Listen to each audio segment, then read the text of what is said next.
and welcome to Identities. My name is Nyari, Mashayamombe, your host.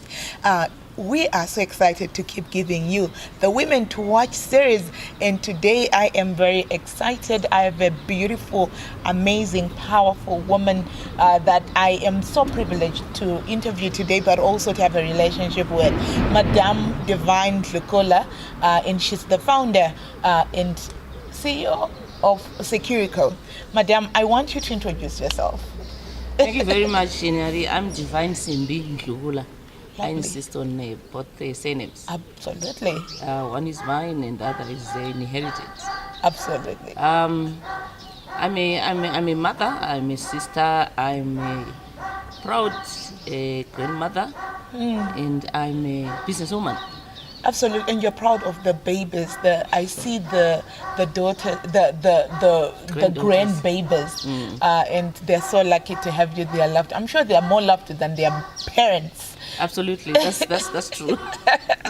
Anyway, so we're so excited to have you here, and so the trick is on Women to Watch. We just want to have fun with you guys, to see the other fun side of it. So the questions, you just pick a question and then I'll read it and then you answer it. So please, you're going to pick 6 questions, so please pick your first question.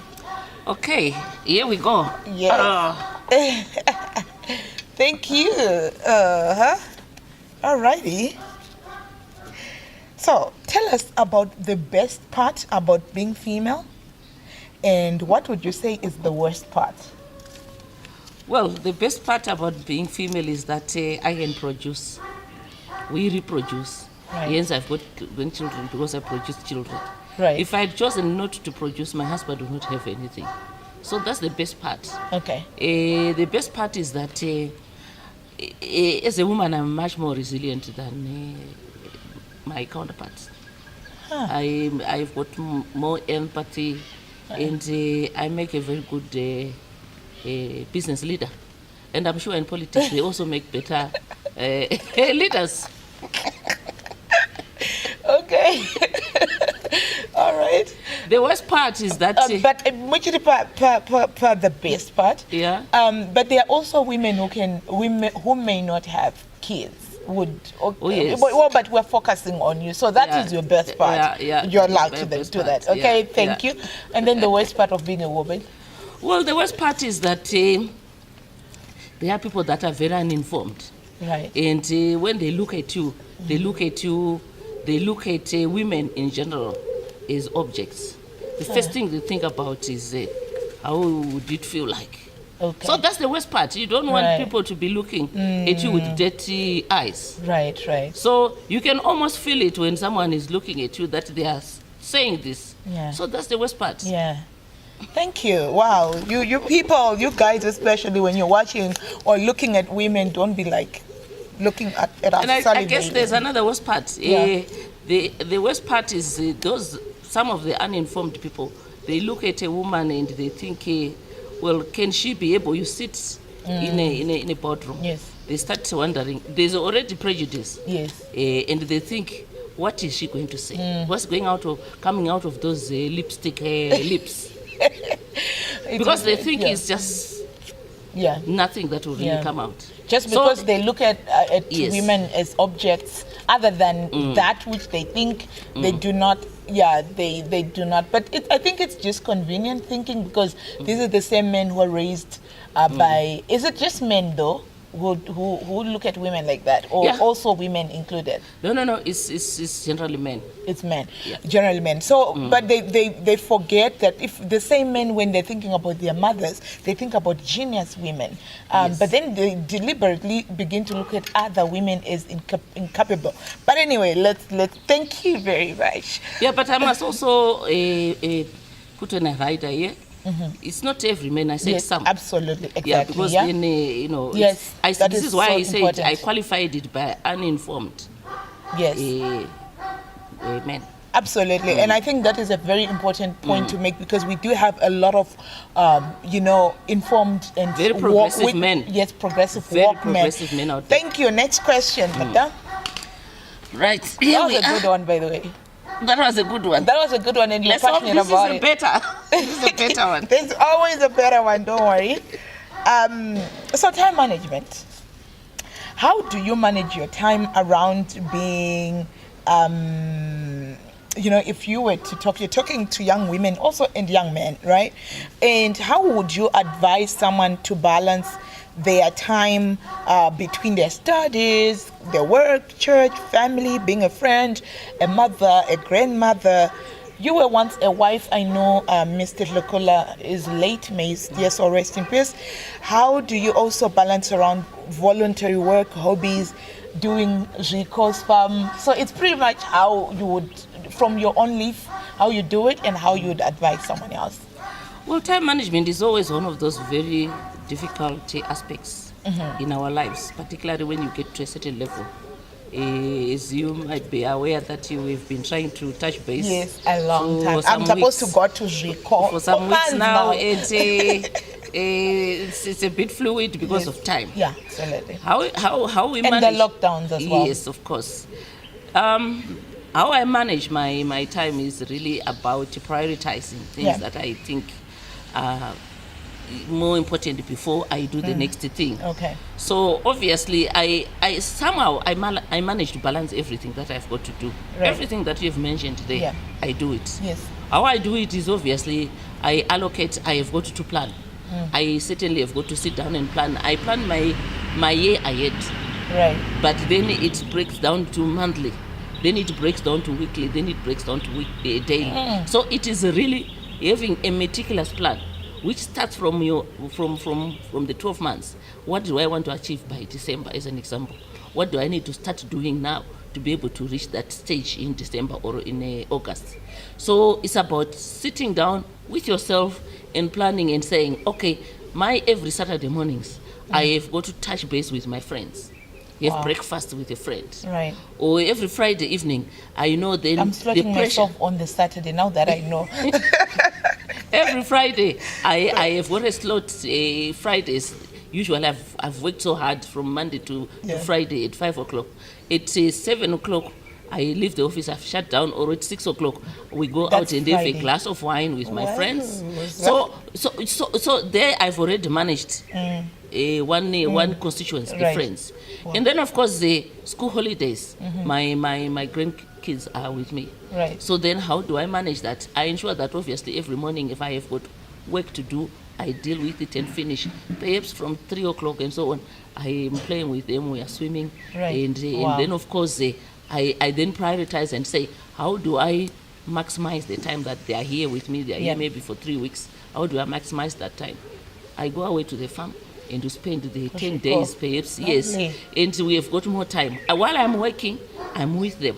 Yeah. I can go and vaccinate the cattle. I can go and look at this and the other with them. I'm working, I'm spending quality time with them. So it is really building that smart partnerships with all the people that are very important in your life. And you can literally do everything by involving people. By involving whether they are your spouses or either your spouse, your children, your friends, or whoever. So you involve them in some aspects of your work. That's how then you can do. That's also how you pass on generation. But they're also learning from their grandmother generation. You're also passing the generational, legacy of hard work, and you're showing them how they run things, right? Correct.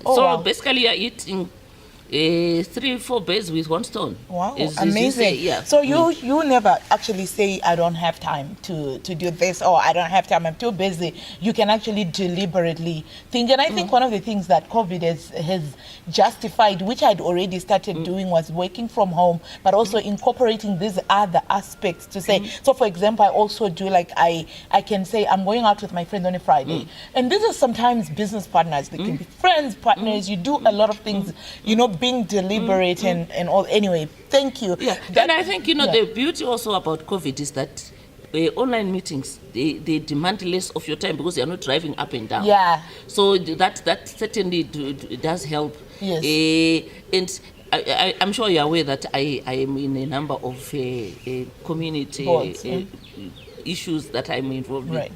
In mentorship programs, in women economic empowerment groups.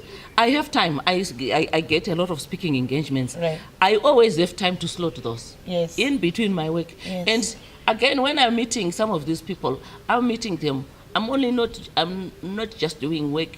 I'm not just doing a speaking engagement. Right. Say for Echo Bank as an example, to the Yeah. ladies at Echo Bank, Yes. or to the women at this particular group. Right. I'm also touching base with a constituents that is important, Absolutely. potential customers, Yes. some customers, existing customers, and so on. So there's a mix of whenever you're doing something, you are already managing several aspects of your work or your social life. Amazing. I am so excited that you've already started teaching us, especially about, for me, I think the biggest takeaway is from the year to say the 12 months, what you want to achieve. What do I begin to come back to make it a quarterly, a half yearly, a quarterly, a monthly, a weekly, Really? and you must commit to that. Anyway, the third question. I hope this is going to be even better. I hope so too. I'm looking forward to exciting ones. Yeah, like this one. What are some of the childish things you still do as an adult? Oh my goodness, I love dancing. Really? I can never stop dancing. You're kidding me. I love dancing. Just put music there. My feet are already playing. Really? I'm already doing their beat. And I I'm very have an good at idea it. for you, but I know I can't say dance for us on set. I mean, that would look weird, but anything else that you do other than dancing? Well, things that I used to love growing up. Yes. Well, I don't know. I was a happy child. I used to laugh a lot, and I continue laughing. Oh, lovely. I enjoy laughing. And what are the things? Obviously, the things that we ate when we grew up. I mean, I used to eat makurwe. I loved makurwe. And people keep posting them on Facebook. I'm like, And where do I get this? them. Makurwe ne Shwa. shwarara ne zvinoruma Majuru. ne majuru. So these things, Oh, yeah. I never stop eating them. But, yeah. I can just live on those things. Wow, me too. But especially dancing. So, but coming back to the dancing, Yeah. which music do you like dancing to, and which is your favorite dance? Well, I dance anything and everything. Okay. Music, obviously, when I'm dancing, I like the music that is danceable. Obviously, I dance Rumba. to rumba. I dance to, this music, what you call it, by the jazz praisers of Yes, today. yes. The Music, I don't remember. Yeah, but, so all those, all that music Yes. that people love dancing, Yeah. You dance. whether it's what's this guy say, this lovely young man who sings Talkie Vibes. No, not Talkie. The other one. Which one? I can tell which song. Oh gosh, what's his name? The young man who is Panari, Changamire. Where's got Changamire Rova Ngoma? I don't know which one this is. But pane inonzi juice, munaiziva. Juice rangu. Yeah, just I've heard Really? it. Yeah, but. Well, I eat tambike zvake Aitambike- ndiyafana vechidiki vari kuchema chema nejuice rake. Yeah, but for me, it is really the music that is, That keeps you going. yeah, And you dance that to I love love. dancing to. So how often do you dance with your grandbabies, for example? Every day when they are here. Oh God, that's lovely. Every day when I they're mean, they here. give you. We see it on Facebook when they're here. You can see that they give you life. Yeah. Anyway, yeah. our fourth question. The next question. Oh, by the way. Yes. Okay. Okay. I think I that's think one you have- person. You have two. Oh, okay. So sorry. I'm gonna put them back Okay. and then All right. I'll help you to just switch. I think hope that's that's one one. of those cute things that I Okay. want to hear from you guys. Okay. So which fellow women do you look up to or choose to celebrate, and why? Well, Nyari, I celebrate every woman that has done well. Hence, I'm in a group, not just group, many groups where we celebrate each other. Okay. Every woman that has done well, I actually reach out and say, my sister, well done. Oh wow. Whether by a phone call, a WhatsApp message, a letter, and so on. Right. And I try as much as possible to get the women that are celebrating each other in one sort of a group where we continue, getting that inspiration from each Right. other. Some friends put together a group which they call, it's just a very informal group. Right. Yes, I'm in formal organizations, as Yes. you might be aware. I was Yes. president of certain CC. Yes, I know. I'm currently, president of ProWeb and so on. Yes. Those are more formal groupings. business groups for women, that is. However, I have there's a group that was put together by my friends called Divine Network. It's about just celebrating each other. Oh, lovely. So there's women there that just celebrate each other. We share what we have done, what we are planning to do, and we encourage each other, we inspire each other. So for me, I celebrate each and every woman who has done, whether it's a small thing, whether it's a major thing. We celebrate people like the newly the new president of Tanzania. Such things, yes, we celebrate them. Madam, the Madam President. Madam Asin. Then of course we celebrate Joki, the one who became the WTO president. So we celebrate such women. Right. And for me, I just get so inspired when I see a woman even at 3 years old, at 10, at 6, doing whatever they are doing, and they are doing it progressively well. Wow. Thank you very much. Next question, please. Okay. Right. This is the 5th one. Yes, this is almost second to last. Yes. Oh, that's a good one. What is your biggest turn-off in a man? Oh my goodness. I'm going to try to. There are some fun questions that we should hear from you before we leave. Yeah. Do you want me to answer that one? I don't. Yes, we totally need you to answer this one. We don't change questions. So, you don't change questions? Yes, we can't. Okay. Well, I'm a widow, so I don't know. How. No, I mean, this is like a turn off, like things that you don't like in a man. Like it can be any man. It can be men at work, or at church, or even in your household. I'm sure there are men, including your own sons. I mean, anything that you don't like about a particular trait that you may not like. Yeah, that I think men do. Yeah, I think when they don't clean up their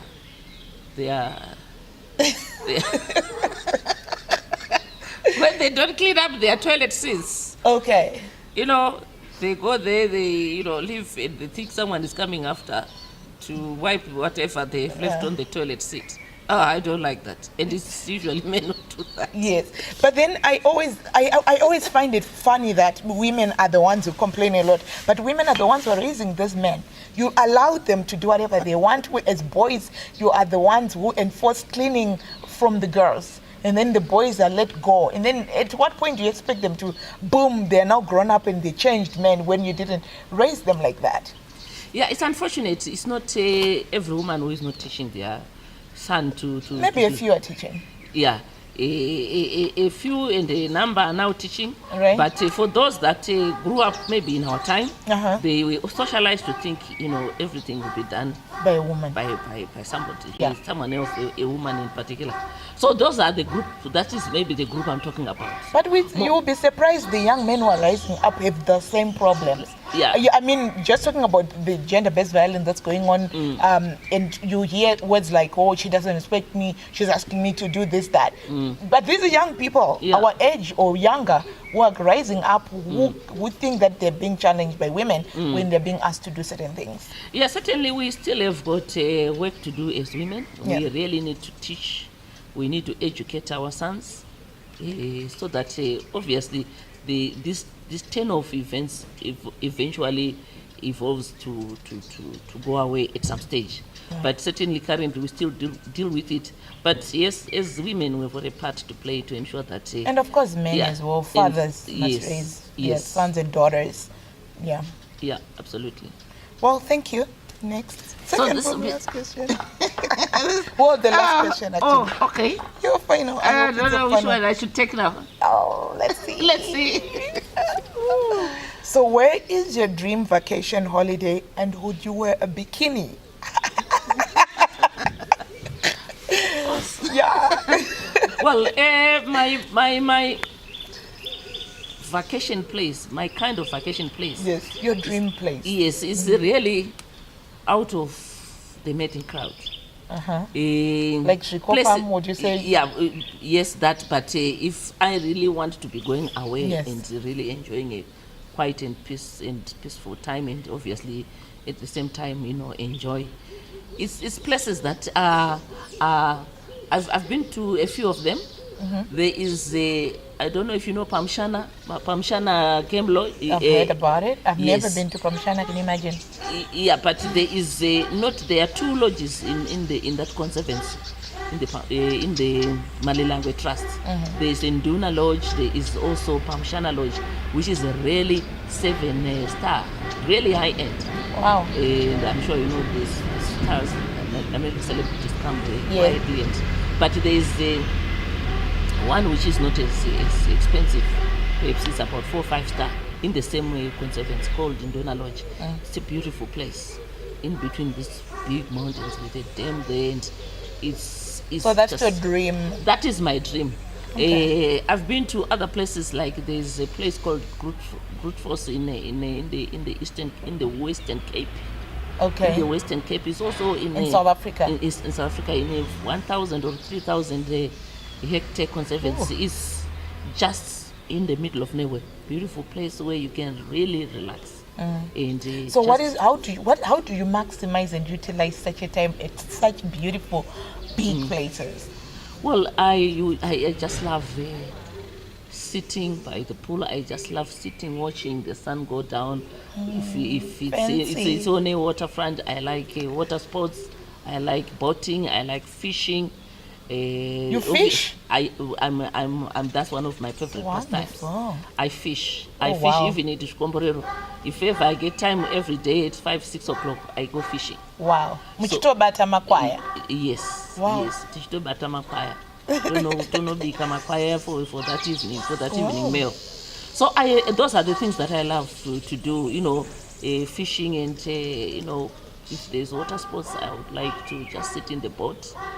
Obviously, even reading and just spending just a quiet time. If I have my friends, if I have my granddaughters, if I have my sisters, just chatting up the whole day, because there's so much to talk about. Absolutely. That we hardly have time to do when we are busy in our daily lives. So it's time to really catch up and talk all the things that we've been saying we want to be discussing and talking and laughing, Yeah. So that's my kind of... So the second part, would you wear a bikini? Oh yes, absolutely, I do. There's a swimming pool here. Okay. I have got to swim with my grandkids, so we wear our bikinis and swim. Absolutely. Yes. Wow, guys, I hope that you enjoyed this interview as much as I did. Just catching up with women to watch, amazing, powerful women in Zimbabwe. I'm at the beautiful Divine Lukula's place. The dog you hear barking is because it's a security dog. We took 10 minutes with that guy. That guy had to be put back in the cage. We had to wait out. That explains the business that she does. She's in security business, and when you cannot come here unannounced because you'll be eaten alive. But anyway, this has been fun. Mike Lukula, thank you so much for being gracious. I know you need to rush to meetings and you slotted us in. I'm super grateful, but I hope you will be enjoying. Your grandbabies are going to enjoy, but Zimbabwe and the world is going to enjoy how powerful women can sit down and tell us their fun sides and just tell us, how you love, wearing bikinis, but at the same time, teaching us how to plan for success, like how you actually reduce your 1 year, or I'm sure it builds from 5 years to 2 years to 1 year to months. For me, that was the biggest takeaway, the fun side and the practicality of setting goals. Thank you very much. Thank you, Nyari. Indeed, it has been my pleasure too. Wonderful. Thank you. Until next time, guys, have a good